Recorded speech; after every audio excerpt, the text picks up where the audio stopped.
Hey everybody, welcome to J Stern Designs Fitting and Pattern Perfection Fab Fit Friday.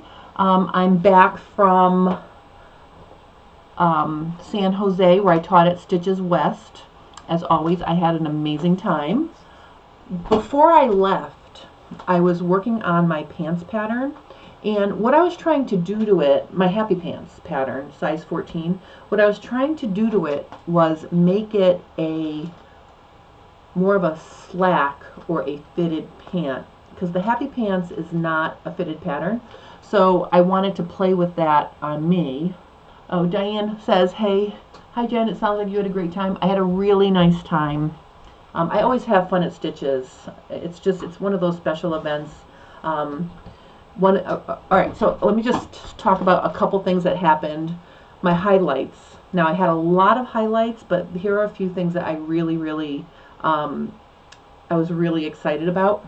Number one, in my yoga pants class, one of my students, her eyes were all red, and she was sewing her yoga pants, and okay, she was crying, and I said, "Are you okay?" And she's like, "I am literally crying with tears of joy right now because I'm sewing this." Like, she was so excited that she was actually sewing something that was fitting her that she was in tears. That like stabbed my heart. So that was like one of my precious moments.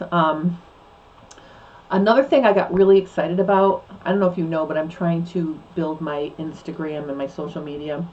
And in my market session where I was teaching beginner techniques, tools, and tips for, simple sewing, beginning sewing, one of the students who signed up said she signed up because she saw my Instagram post. And I'm like, oh my God, someone saw my Instagram post? These are little things that make me happy. Plus, two of my students actually modeled yoga pants and the tunic down the runway at the student fashion show, and that's always a thrill to see, something that they made in class, on the runway. So I thought that was really very, very cool. Judy wants to know if I'm teaching at ASG. I am teaching at ASG. I am teaching my stretch jeans class, my happy pants class. Both of those classes are going to be 4-hour classes. They're doing this weird thing with the time now. So like it starts at 8:15 to noon. So it's going to be a pattern work only class, not a fit and sew, because it's not an all-day class. So I am doing stretch jeans and happy pants. I'm also doing my t-shirt and my yoga pants in 2 separate classes, morning and afternoon. Also, I am teaching, I think I must have been talking to you about this at least once. I'm teaching Focus on Fit April 18th and 19th in Minnesota.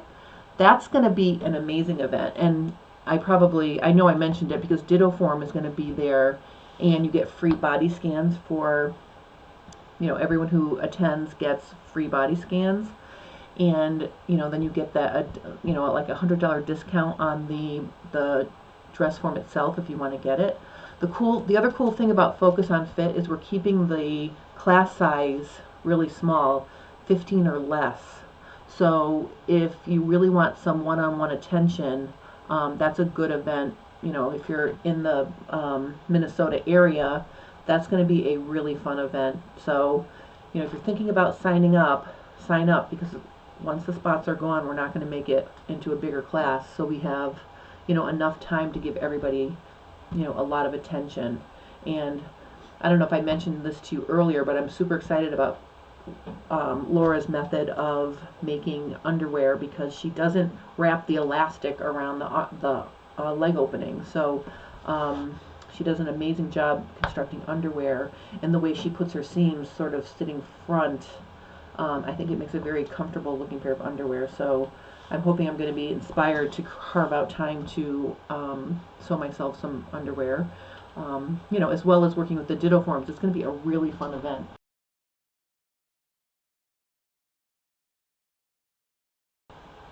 If you're making a straight leg pants, the measurement at the knee should be the same at the hem.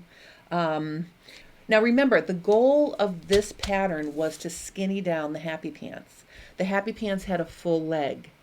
Now, I think the first important step if you're working with the Happy Pants pattern and you want to make slacks or something more slender, is to realize what your shape is and then what you're doing to get rid of the extra ease in the leg. So for example, my shape is a boy leg. I'm very straight. I don't have a hip curve.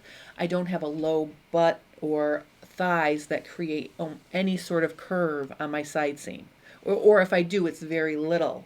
So when you're taking in the leg, I've always said take it in evenly below the knee. So, you know, take it in. If I'm going to take it in 2 inches, I'm going to take an inch off the side and an inch off the inseam. Well, what happened when I did that was I took it in on here and I really, it's almost like I took in too much and I created too much curve in my side seam. So if you look at the top of the pattern here, okay, so this is the front. And I'm just going to dash in. I'm going to make a new copy. This is the last time you're going to see this mess pattern. All right, so see, at one point when I was trying to fit it to me, I went like this, and I took it in way over here. Okay, so see, I took it in that, plus probably even a little bit more. But look what that does to the pattern. It creates a hip curve. Okay, so the fabric that was hanging off my hip was now trying to come in under my hip, but my legs don't come in because I don't have a curve up here. And so then I had also taken it in here too. So once I kind of thought about my shape, I actually added it back in on the sides. You can see I added this all back in to keep my side seam straight. So that meant I would take it off on my inseam. And I did the same thing in the back. Okay, so you can look at my back side seam. You can see how straight that is because that's my shape. We do have someone from the Jacksonville ASG posted her picture in the group, if you've seen that, Lois. Lois did an amazing job on her pants, you know, and she said that they're very, very comfortable. And in the back, you can see there's a little extra fabric. I think that's a perfect example of something that's completely opposite of what I'm trying to do, because if you have a nice hip curve, right, and then your legs are more slender, then you would need to take more off the side. So you want to keep an eye on what your side seam is doing when you're trying to make your pants more fitted, okay, especially when there's a lot of room in the leg. So I'm saying now, on that sort of situation, you don't have to take it in evenly below the knee because you may need to take more off the side or less off the side compared to the inseam, depending on what your shape is doing.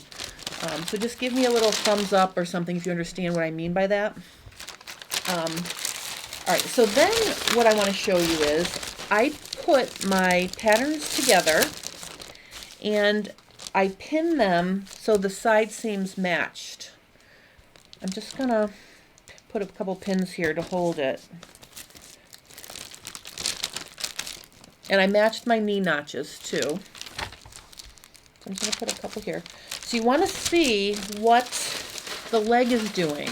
Okay, so you can see from my knee to my hem, my back leg is about 1.5 inches wider than my front leg because they're even on this side. And over here, it's, well, about 1 3/8 of an inch. So when I was looking at that this morning, like I was checking my pattern out so I could prepare for today's live stream, my pattern, my back leg did this. This is the line that, this is what my pattern looked like before I fixed it. This was coming in like this. Okay. And so you can see up here at the knee, it was 1 3/8 inch bigger than the front, but down here it was less than 1/2 inch bigger. And I really think that that could cause the fabric on the back leg not to hang right because it's coming in here against something that's staying the same width.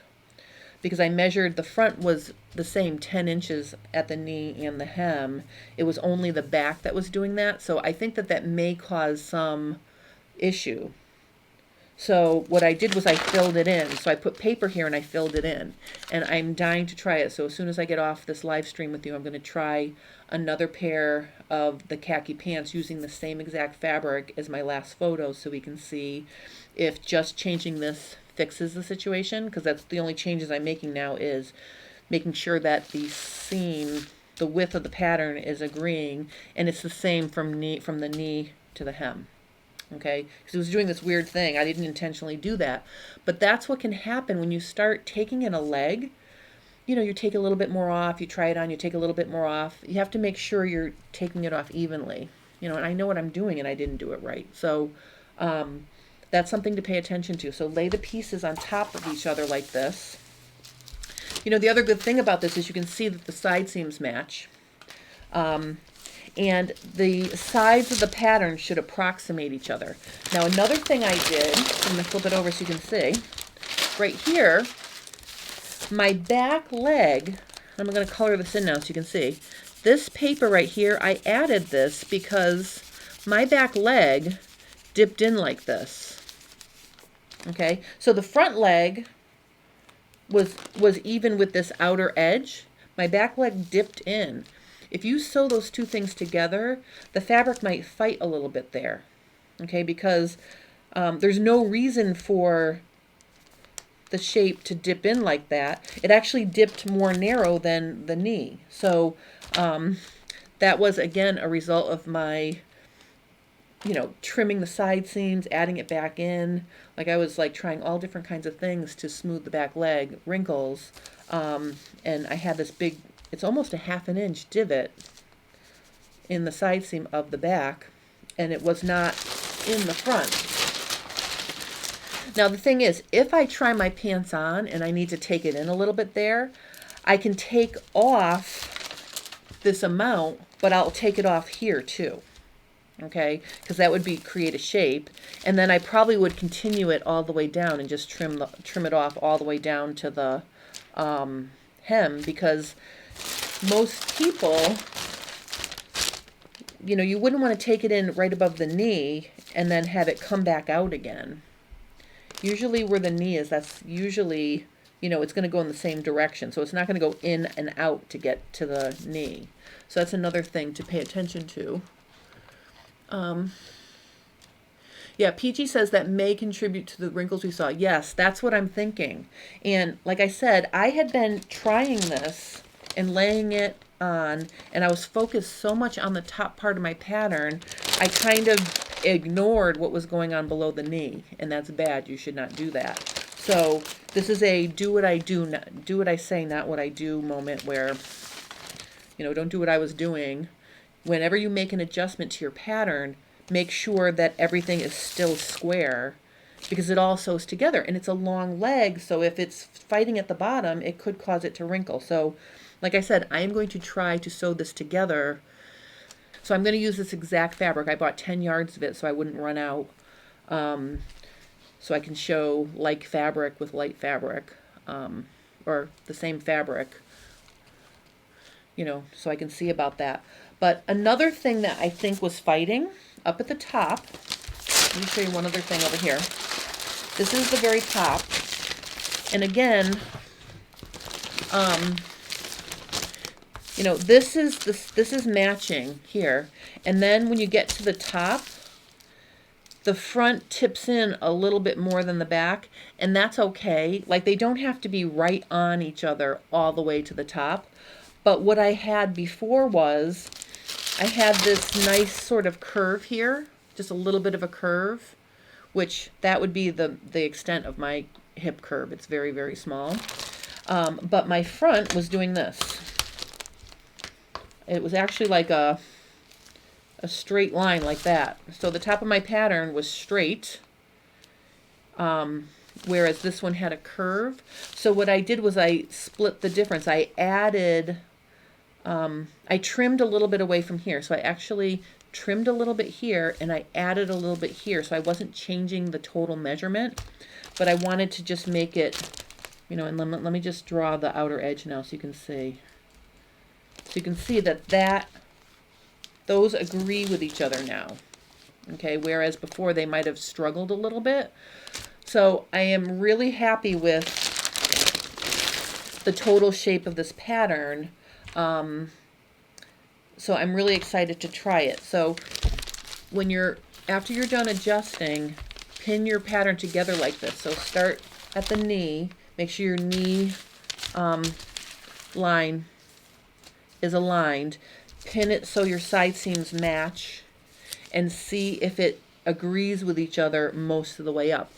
When you get up to crotch level, there can be a difference. Like there could be, depending on your shape, it may be that the front comes in and the back does wing out, but you want them to go in the same direction, okay? I think mine are so similar because if you measure my belly area, and my fullest belly area is the same measurement as my fullest butt area right now, because my tummy is a little bit out of control, which I'm working on. But I think that's why my leg pieces, if you look at them, they're almost the same width, because really my body is almost the same measurement, front and back. All right, so does anybody have any questions about this? And of course, I showed you guys how to do this. This is my waistband. I can show you that. This is my very nice waistband that works nicely. I like a wide waistband.